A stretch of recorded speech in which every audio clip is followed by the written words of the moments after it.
Good morning, good morning, good morning. Thank you for everyone for being here at this graduate college student thesis event. A lovely Tuesday morning. Appreciate you guys being here, our judges, as well as our wonderful competitors. Appreciate you guys being here. The student thesis. Woo! Yes. You guys very nervous.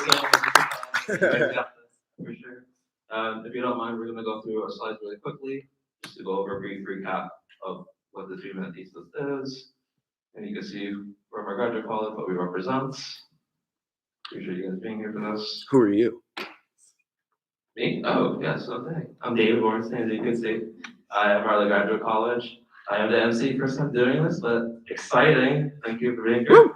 Woo! And just really exciting and appreciate you doing the thing. As you can see, that competition overview, more so benefit of our guests, what the competition is, and as competitors, you guys are more than familiar with this. Also, what the judging will be going over with this. And we're going to get into more of the event details.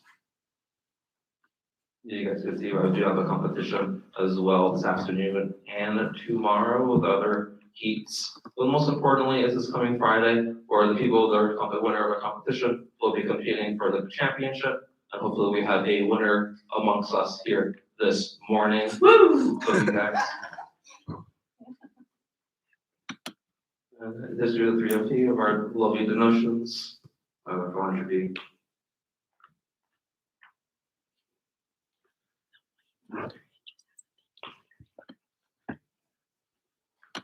Now let's get into the rules. So as you can see the rules, biggest thing I want everyone to be in this room to be mindful of is if you have it ready, please make sure you put your phone on silence, just in terms of benefit of our competitors. I'm sure they would appreciate that very much.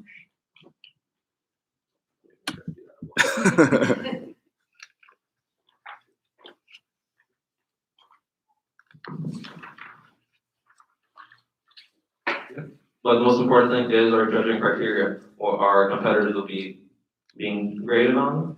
It'll be on 50-50 on comprehension and content, and half will be also on engagement and communication. Judges, please make sure you understand the judging values clearly, and competitors, make sure you realize what you are being graded on for your thesis today.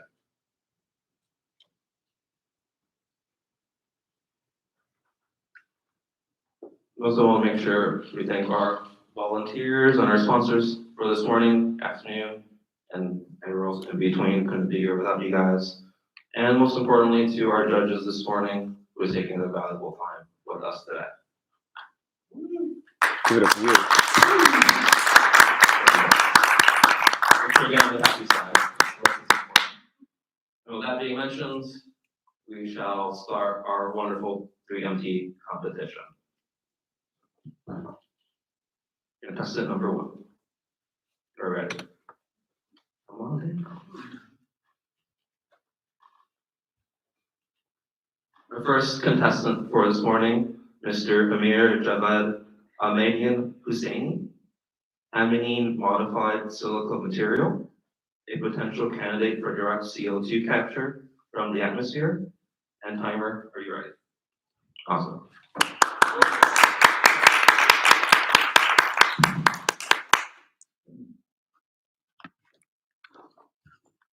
So, you can start the timer. So, hello everyone. As you know, global warming is one of the most significant environmental issues that we are facing these days. And CO2 as a greenhouse gas that can trap the heat in the atmosphere is blamed for the global warming. We can see the CO2 concentration in the atmosphere over the years and the earth temperature at the first figure over the years. And we have a lot of agreements to actually solve global warming, like the Paris Agreement. And they suggest to shift to, for example, shifting to renewable energies to decrease the CO2 level. But one of the novel ways to solve this issue is direct air capture. It means that capturing the CO2 directly from the atmosphere and decreasing the CO2 level. So you can see the schematic of direct air capture there. And after that, we can use that CO2 in some ways, for example, for making polymers. So for that, For that, we use absorbent material. It means that we use some special materials that are porous material and they have some pores in them. So the CO2 gas can trap into that pores.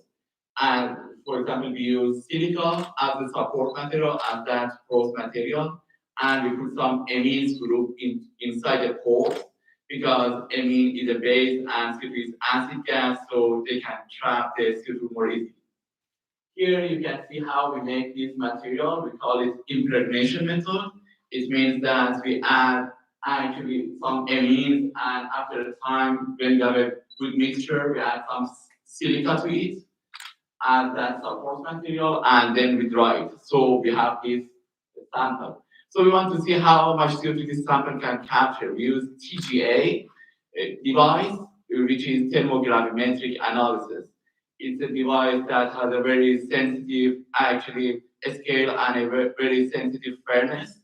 And we connect it to a number of cylinders like CO2, air, N2 to simulate the atmospheric condition. And by that, we can see how the mass of that sample changes when it actually exposed to the CO2. So here are our results. You can see for a light amine, the blue one like HEPA, it has a very good actually capacity, it has a good potential to capture the CO2.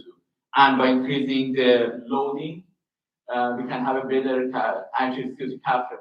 But it's important that you can see the stability. We did a cyclic test and we see that over the cycles, the CO2 capture capacity of that light amine decrease over the cycles. So for the next step, we are modifying that material.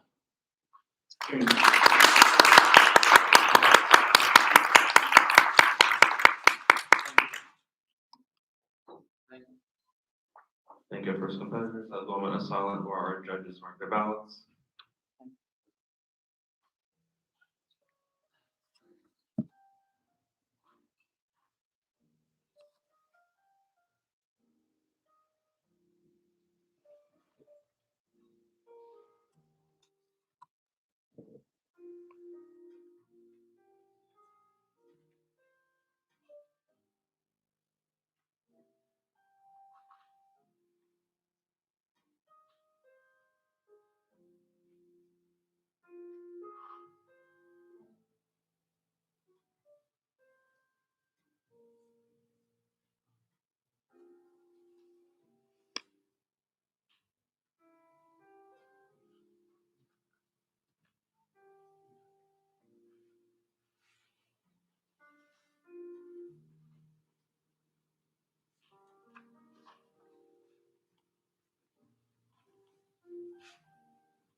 I knew he would do that once.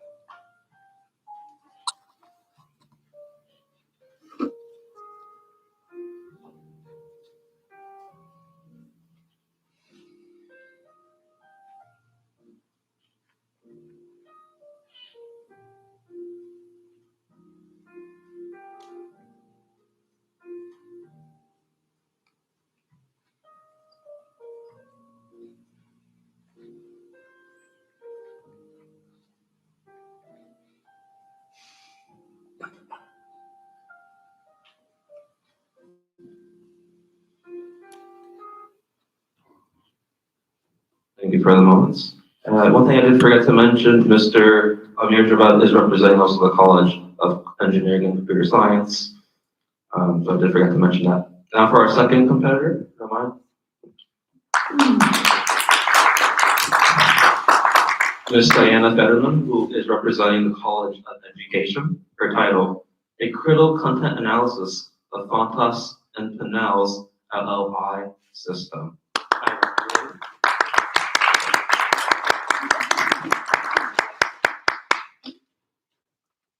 Do you remember learning how to read? Yes. Did it come easily? Perhaps you had a favorite book or series. Or maybe you had a completely different experience. Perhaps it was a struggle. Maybe you just never found that book, the one with the story that spoke to you. And why is finding that book so important? Well, research has shown that culturally relevant stories, those with characters of a similar age, gender, a shared background, similar experiences, is important. And why? Because for students, it increases their reading proficiency and has social and emotional benefits of seeing that their stories matter. So if we know that culturally relevant books are important, are they in our classrooms? And that's what drives my research, especially when so many students are struggling to learn how to read. Here in Florida, on the latest state reading assessment, 45% of elementary students were reading below satisfactory levels. And disaggregated by race, 48% of Hispanic students and 62% of Black students were reading below this mark. Nationwide, the story isn't much better. And when that happens, students are placed into reading intervention programs. But what books are we using to reach these struggling students? Well, LLI is one of the most prevalent reading series for this purpose, used in all 50 states and 4 of the 7 largest districts here in Florida. I'm conducting a critical content analysis of the 732 stories within the first edition of these series to determine how characters of color and their culture are represented. After reading these stories, I eliminated all books that featured solely objects, animals, and all white characters. I was left with 298 books, 41%. Not exactly representative, but not bad. Then I dug deeper. I eliminated those stories that featured characters of color in a photograph or in a drawing, but they were never actually mentioned in the text. They lacked agency. I was left with 165 books, 23%. 23% when students of color are so overrepresented in our reading intervention classrooms. And what do those 23% of books show? Characters of color are deceitful, foolish, and in need of assistance, often by the white saviors in our story. And this in every state in one of the most popular reading intervention programs we have. Our students deserve better quality, better representation than 23%. Thank you.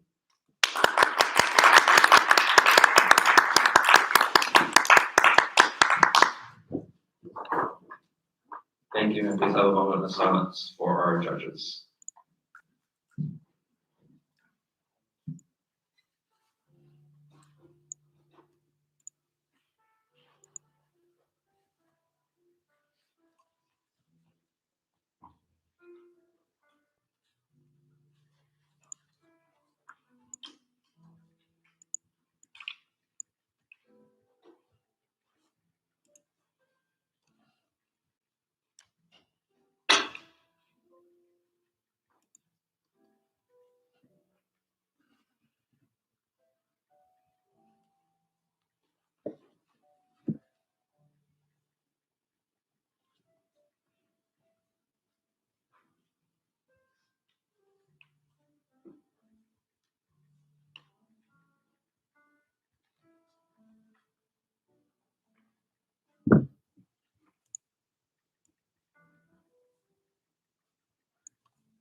All right, and now for our next competitor, contestant number 3.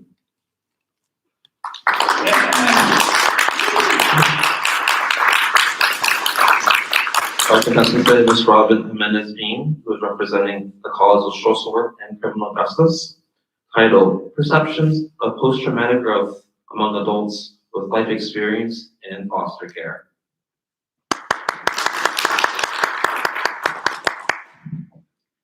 Hello. Imagine it's your first day at school in college. You're sitting on your bare mattress and you're watching your college roommate's parents come in and out and you're sitting there. You watch her mother make the bed. You watch her father hang her items up on the wall. And there you are, sitting on your naked mattress because your social worker had dropped you off a couple hours before. And all you have are the couple bags that you actually own and no bedding. So imagine, prior research has indicated 10% of adults with lived experience in the foster care system attends college, and of those, only 3% graduates. So I was curious, could those who have lived experience in the foster care system experience post-traumatic growth? Could they potentially endure positive growth through trauma? So Tedeschi and Calhoun, who are post-traumatic growth researchers, theorize that those who have endured trauma or crises can actually go through a period, it's like a phenomenon and grow through their trauma. So we actually did a sample, or we actually did research here at Florida Atlantic University. And did you know that there's only 120 students of the whole student body that are actually in the foster care system? So we had a small sample, it was exploratory research, and we asked these students what their perceptions of growth was. Were they thriving? How were they thriving? And in what way did they thrive? And what we found out was there were 3 main themes: adaptation and resilience, the availability and connection to support, and access to formal and informal resources. So imagine yourself as that college student, all by yourself. If you come from a rural area or an underprivileged area, are you receiving the same type of resources that metropolitan students here at FAU are? Are you receiving Champions Empowering Champions, for example? Are you receiving deodorant? Are you receiving bedding? If you came from rural Pennsylvania like that I did, that's not the case, because you're the one that's sitting on that bed all by yourself with that lump in your throat, watching the parents do all that stuff while you had to do all the stuff all by yourself. And then years later, you have the growth through the trauma. Thank you so much.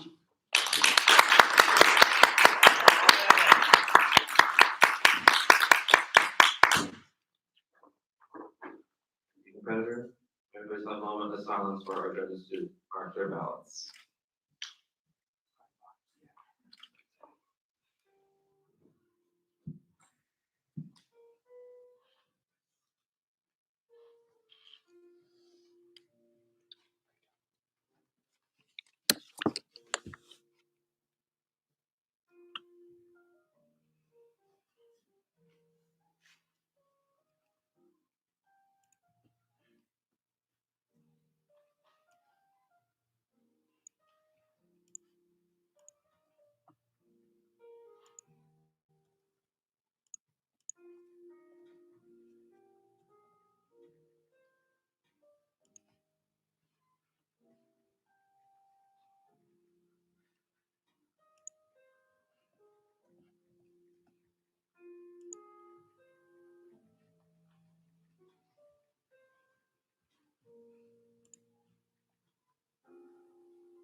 Thank you, judges.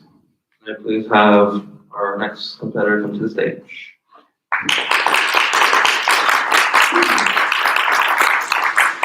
Next competitor, Mr. Matthew Patterson, who will be representing College of Arts and Letters, is titled The Picture of Resiliency, Students Attending College While Homeless.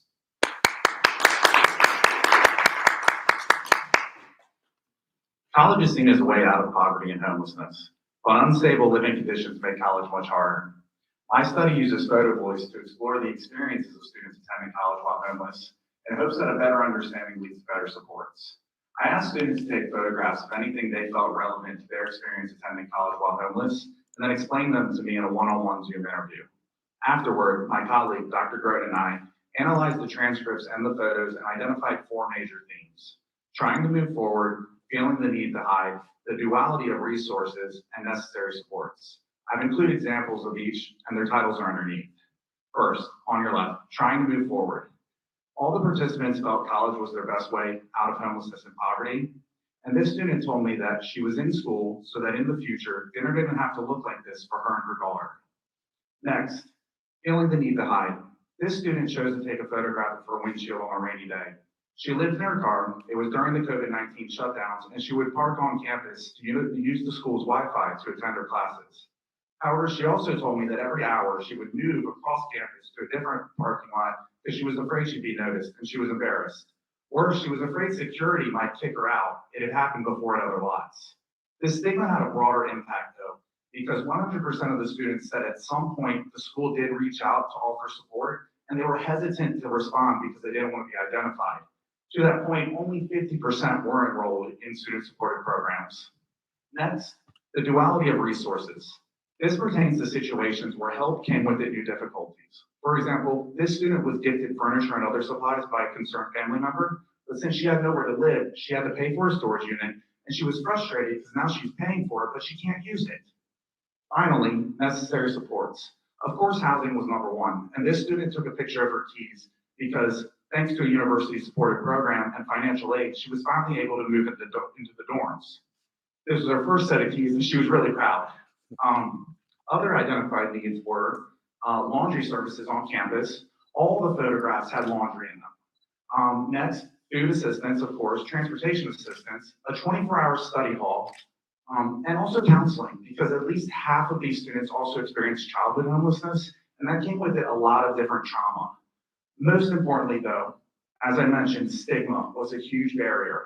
So what we really need is education to raise awareness, reduce the stigma of homelessness, and also persistent outreach in a supportive and non-judgmental way.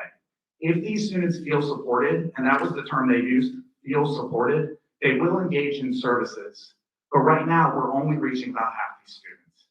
Florida experienced the largest year-over-year rent increase last year, and over 70,000 students identified as homeless on the FAFSA. We need to do better. Thank you.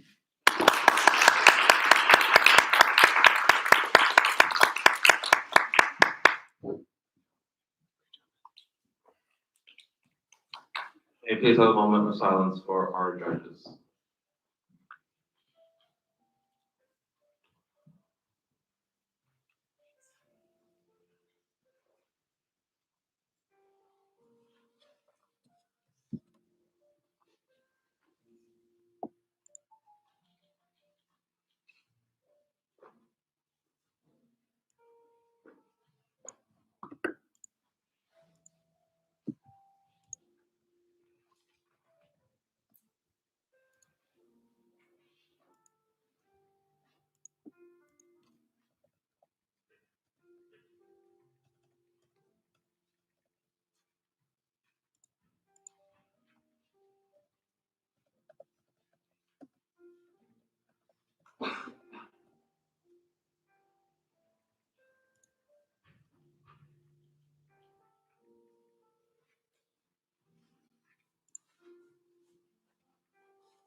Thank you, judges. May I please have our next competitor come to the stage.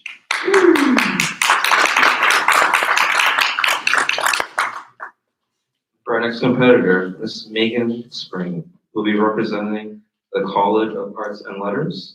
Title: American Possession, Gold Score, and Toni Morrison's Beloved.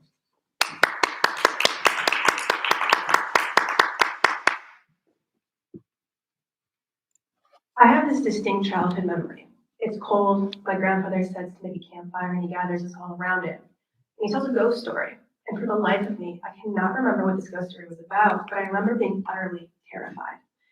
And so I approach him after and I say, Grandpa, was that story true? Was it real? And he looks at me with the kindest eyes and he says, absolutely it was. Much to the chagrin of my parents, whose bed I crawled in for nights after. Now, it wasn't until much later that I realized that he was telling me the truth, because what are ghosts? Ghosts are simultaneously fixtures of the past, but very much alive in the present, transcending time and space. And what are hauntings, but not the traumas, fears, and anxieties of a people, of a culture? And so analysis of ghost stories reveals insights into those people and culture, which leads me to Toni Morrison's Beloved, a novel set in the late 1800s that chronicles the lives of a Black family post-slavery and post-Civil War. It's a microcosm of my research, a ghost story in which Toni Morrison uses a fantastically unique word for ghost. The word haint originates with the Gullah people, an amalgamation of African cultures enslaved by plantation owners. And the Gullah believed that a haint was an evil spirit that entered into the house at night to possess body and soul of the individuals in that house. They also believed that haints could not cross water, and so in an effort to protect themselves, they painted their porch ceiling shades of blue, shades of the ocean. Plantation owners adopted this ritual because at the time, the color blue was created using the indigo crop, a notoriously difficult crop to both harvest and sow, and so blue porch ceilings became status symbols of wealth. Now, at the time, the United States produced most of the world's indigo, so that the legalization of slavery in Georgia is actually directly linked to the indigo trade. In essence, the Gullah ritual was commodified and further entrenched them into slavery, so that we can't really separate the color of the paint from the suffering of a people and the burgeoning wealth of the United States. Now, according to American mythos, possession is freedom. According to the American dream, ownership, especially through land, is the epitome of freedom. However, the word possession is just the opposite. And Morrison's use of the word haints suggests that perhaps African American cultures view the ideal of possession differently than other American cultures. So why does this matter? Storytelling reveals the uncanniness of our lives, and just like Morrison's ghost story shows us that perhaps African American cultures may view the American dream differently than other American cultures, analysis of other ghost stories will provide insights into other identities within the larger American identity. Because we understand someone's fears and what haunts them in the middle of the night, it breeds an empathy that will allow us as a nation to exercise our own ghosts. Because like my grandfather taught me, ghost stories are real, and ghost stories bring us together, usually around a campfire. Thank you.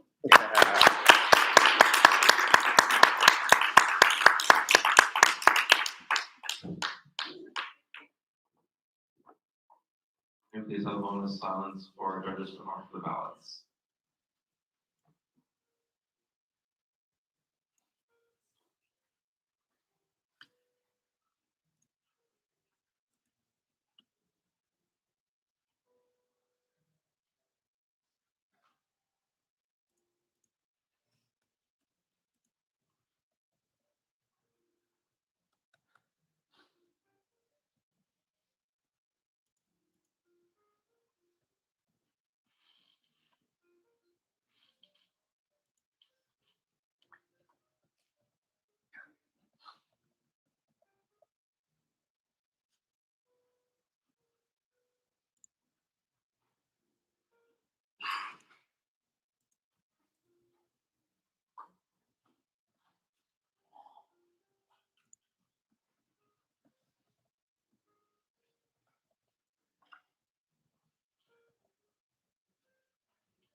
All right, thank you, judges. May I please have our next Ask them to come to the stage.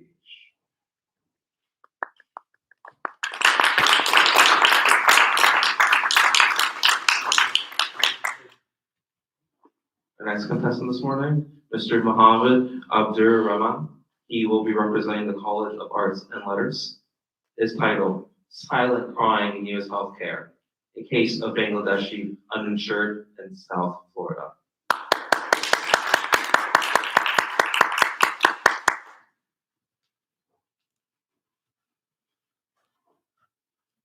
Thank you.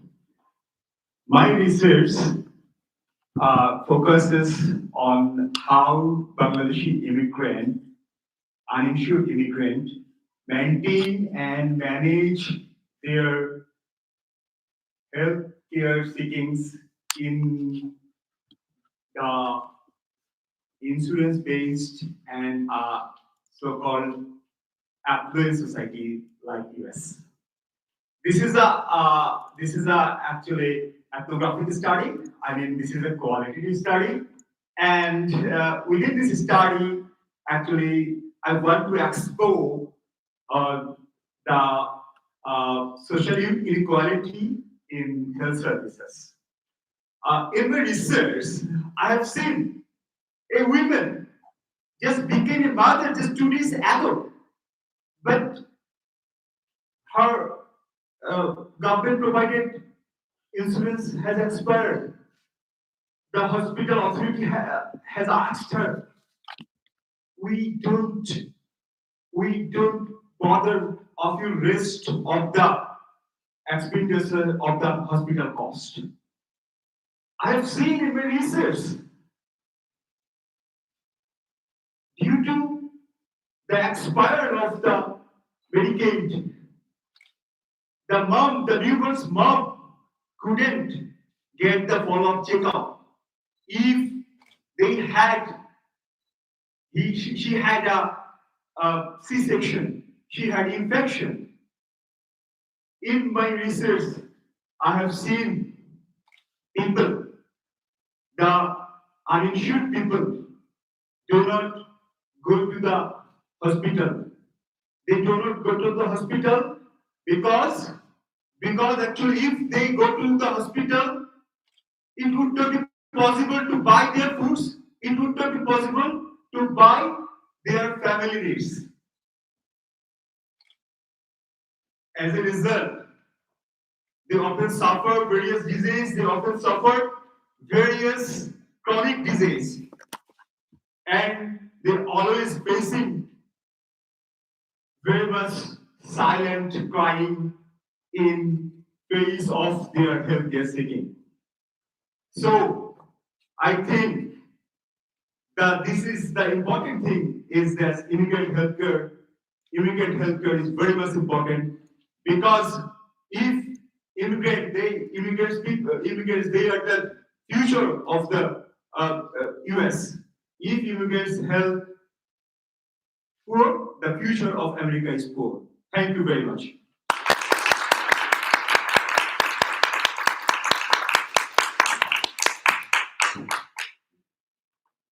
Please have a moment of silence for our judges to mark their ballots.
All right, thank you, judges.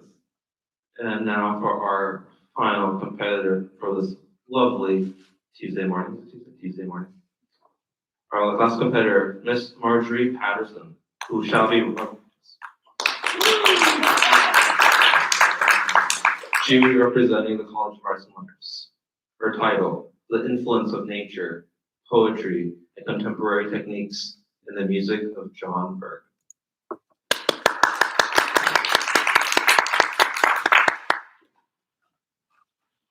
If I asked you to think of 3 words when you hear the name Canada, what might come to mind? Cold, hockey, polite. As a Canadian, I can neither confirm nor deny these. But I can also say Canada boasts a very rich cultural and musical landscape. The first European music was heard in Canada in 1534 when Jacques Cartier landed in the New World and had the Mass sung. Over the next 500 years, metropolitan centers would develop. In the east with Montreal and Quebec, moving through the Prairie provinces, and then reaching the western coast of Vancouver and British Columbia. The composer John Berg builds on this tradition. Born in 1961 in Dryden, Ontario, Berg soon discovered a passion for music, went on to study with renowned musicologist and composer John Beckwith. He now teaches and composes at Queen's University in Kingston, Ontario. In my research, I directly interviewed the composer and studied his compositions to better understand his style. When asked about his artistic values, Berg notes that he wants to write music that's only as difficult as it used to be. As a performer, I'm grateful for this.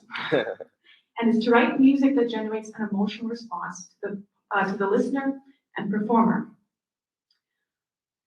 The 3 main compositional styles that I observed in his music were the influence of poetry, nature, and extended piano techniques. We Canadians have a close connection with nature. With a population of only 38 million people in a very large landscape, it's hard not to feel connected to it. And we love our 2 seasons of winter and July. Berg notes this love in the naming of many of his pieces. For example, Hummingbird or Bells in Winter. His second influence, that of poetry, is a very prominent one I found. For example, he just recently finished his 5 studies in poetry. He writes based on works from fellow Canadians, such as his friend Helen Humphrey and Margaret Avision, and this reflects his patriotic character. The last element I noted was the use of extended piano techniques. Though classically trained in composition, Berg implements contemporary techniques in conjunction with specific images. For example, in his piece Bells in Winter, he has the performer press the piano pedal with their right foot, and then with their left hand reach inside and strike the low string of the piano. If done correctly, it imitates the sound of a church bell across the landscape. All of these elements demonstrate the unique and musical character that Canada has. Thank you.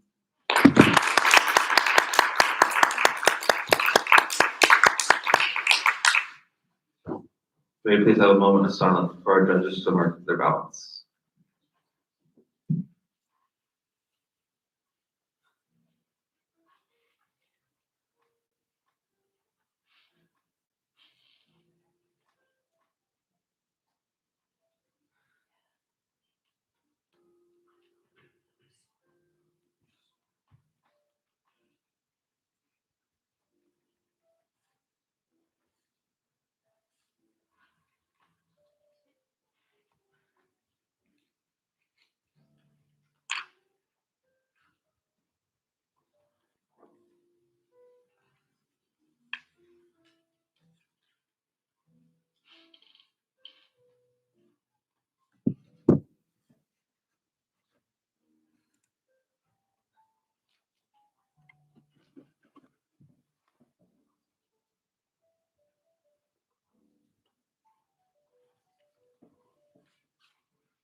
All done, David.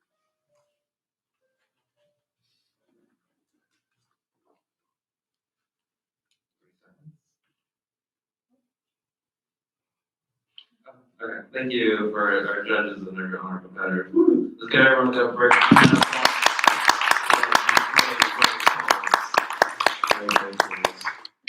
And of course, there's one other thing that we would like to request from all of you guys is selecting our People's Choice Awards. Everyone in this room is eligible to do so, even our competitors ourselves. I can't pick since I'll pick all of you guys, so. Yeah. I'll audience choose instead. But I do want to say all of you guys' presentations was phenomenal, truly.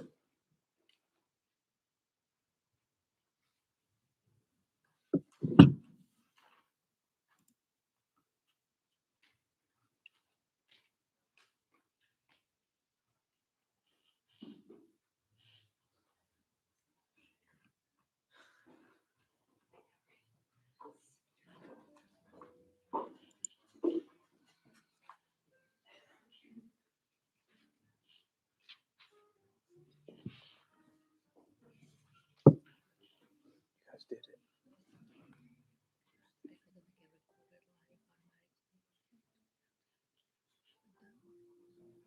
No, that's good. It's recording on that.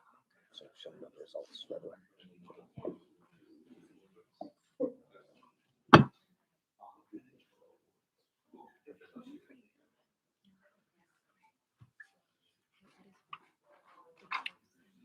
How are you?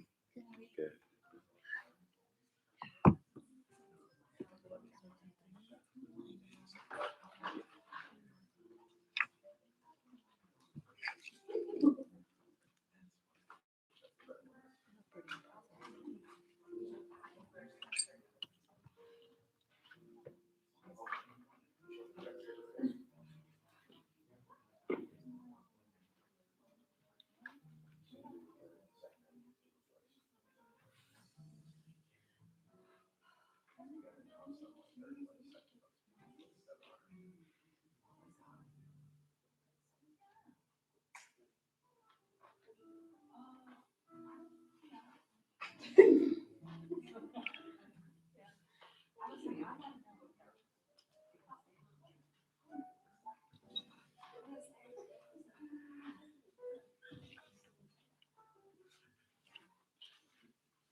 Before we announce the winners, can we get a photo of all the competitors on the stage? That'd be wonderful.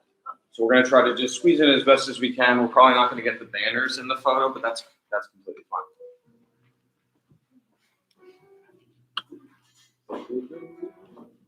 So almost have an even amount, so we'll just try to, everyone to this side, kind of face this way. And then if you're standing to this side, face the other way, yeah. Then we'll get a little bit closer.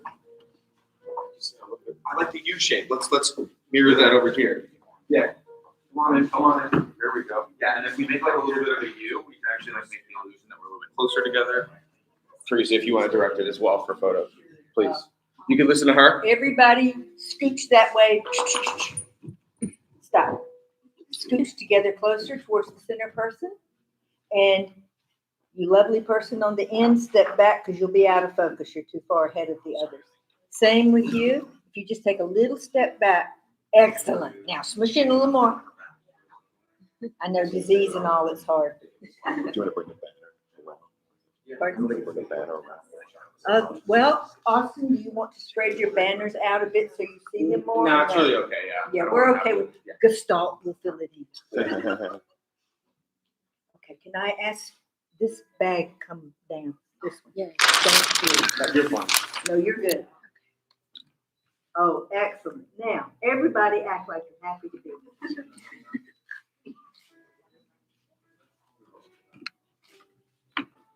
Between all of us, we have to get one good one. Yeah, hold on. Yeah, we get everybody's eyes open. I'm gonna go up a little closer, Austin. Go for it, Teresa. Hi, guys. You all did phenomenal, by the way. I was very impressed. Excellent research.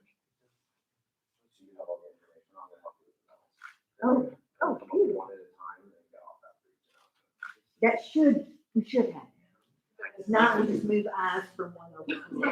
Thank you so much. Good job, guys. Hello.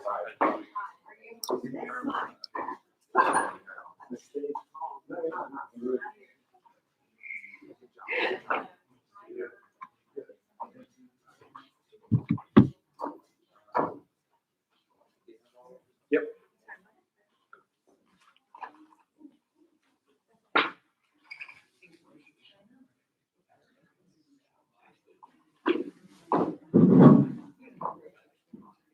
All right, friends, thank you for your time and patience over a very, very difficult contest to judge. Again, congratulations to all the competitors today. Hope you guys had a wonderful experience, most importantly. We're gonna jump right into it. So we had actually a couple of ties today. We're gonna go with our tie for our second runner-up place. Our first, second runner-up that we have today will be Megan.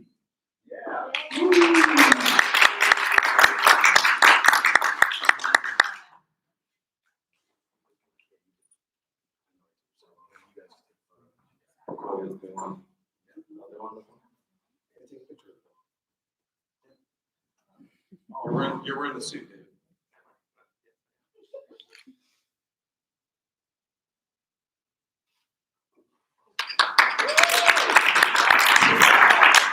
And like I mentioned, we do have a tie, so as well for the, also our second runner-up will be Robin as well.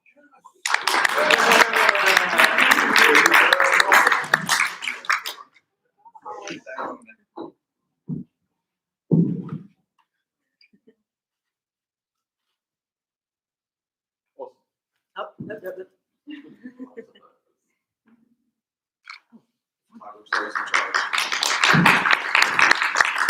Congratulations to both of our second runner-ups. And now for our runner-ups, it is a tie. Our first runner-up, may we please have Mr. Matthew.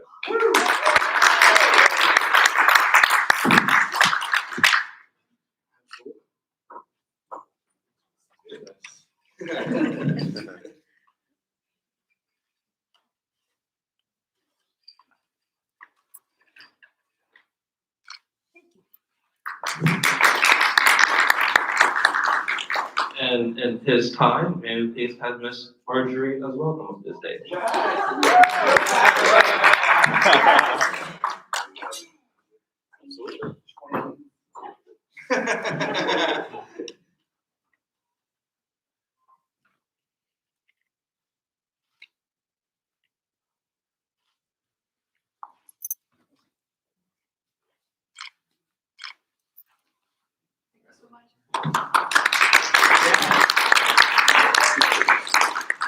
And we're gonna, before we announce our winner, we're gonna jump into our people's choice first. And you guys have elected, you guys have chosen. And our people's choice award for this wonderful Tuesday morning goes to Diana.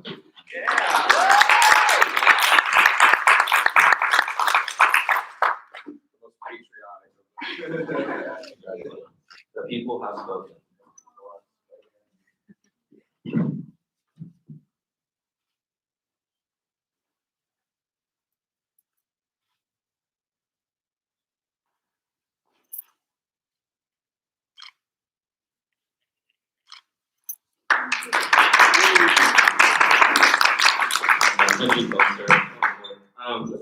All right, and now we all have been waiting for our winner of today's wonderful Tuesday morning 3MC competition goes to Miss Diana.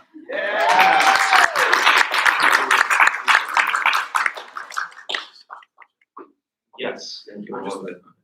Yeah, there you go. Double medallion.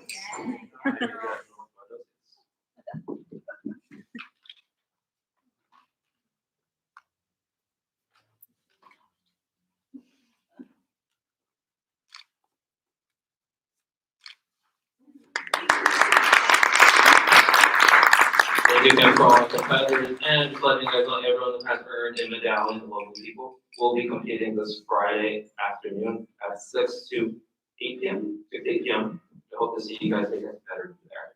Hope to see you guys there. It'll be wonderful to see you guys compete. Also, if you guys don't mind, while you guys are in attendance, we would greatly appreciate you guys to take a moment of your time to do a quick survey, just more so the benefit of our competitors for the future, but as well how we as a graduate college can make this event